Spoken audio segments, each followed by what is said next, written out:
ആലപ്പുഴയിലും അവസാന ലാപ്പിലെ പ്രചരണം കൊഴുപ്പിക്കുകയാണ് മുന്നണികൾ. വോട്ടർമാരുടെയും സ്ഥാനാർത്ഥികളുടെയും എണ്ണത്തിൽ സ്ത്രീകൾ മുന്നിട്ട് നിൽക്കുന്ന ജില്ലയിൽ തദ്ദേശ പോരാട്ടത്തിന്റെ വിധിയെഴുത്തിൽ പ്രധാന പങ്ക് വഹിക്കുന്നതും സ്ത്രീകൾ തന്നെയായിരിക്കും. പ്രചരണം അവസാന ലാപ്പിലേക്ക് കടന്നതോടെ ആവേശവും വർദ്ധിച്ചു.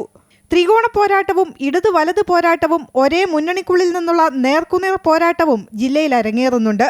അവസാന ലാപ്പിൽ വീടുകളിലെത്തി വോട്ടുറപ്പിക്കുന്ന തിരക്കിലാണ് സ്ഥാനാർത്ഥികൾ.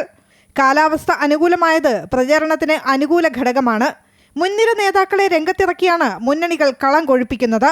വരും ദിവസങ്ങളിൽ മുഖ്യമന്ത്രി ജില്ലയിലുണ്ടാകും. CPM സംസ്ഥാന സെക്രട്ടറി MV ഗോവിന്ദൻ, CPI സംസ്ഥാന സെക്രട്ടറി ബിനോയ് വിശ്വം, A വിജയരാഘവൻ തുടങ്ങിയവർ വിവിധ പരിപാടികളിൽ പങ്കെടുത്തു.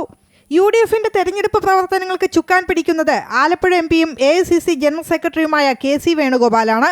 KPCC president advocate Sunny Joseph, പ്രതിപക്ഷ നേതാവ് VD സതീശൻ, രമേശ് ചെന്നിത്തല അടക്കമുള്ളവർ രംഗത്തിറങ്ങി. രാജീവ് ചന്ദ്രശേഖറും തുഷാർ വെള്ളാപ്പള്ളിയുമാണ് NDAയ്ക്ക് വേണ്ടി പ്രചരണത്തിനിറങ്ങുന്നവരിൽ പ്രമുഖർ. തെരഞ്ഞെടുപ്പ് കണക്കുകൾ പരിശോധിച്ചാൽ സ്ഥാനാർത്ഥി പട്ടികയിലും വോട്ടർ പട്ടികയിലും സ്ത്രീകളാണ് മുന്നിൽ. ജില്ലയിൽ ആകെയുള്ള 18.02 ലക്ഷം വോട്ടർമാരിൽ 96,000-ലധികം പേർ വനിതകളാണ്. 5,395 സ്ഥാനാർത്ഥികളിൽ 2,947 പേരും വനിതകളാണ്. അതിനാൽ തന്നെ തദ്ദേശ പോരാട്ടത്തിന്റെ വിധിയെഴുത്തിൽ പ്രധാന പങ്ക് വഹിക്കുന്നതും വനിതകളായിരിക്കും.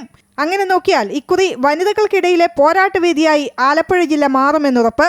അമൃത ന്യൂസ്, ആലപ്പുഴ.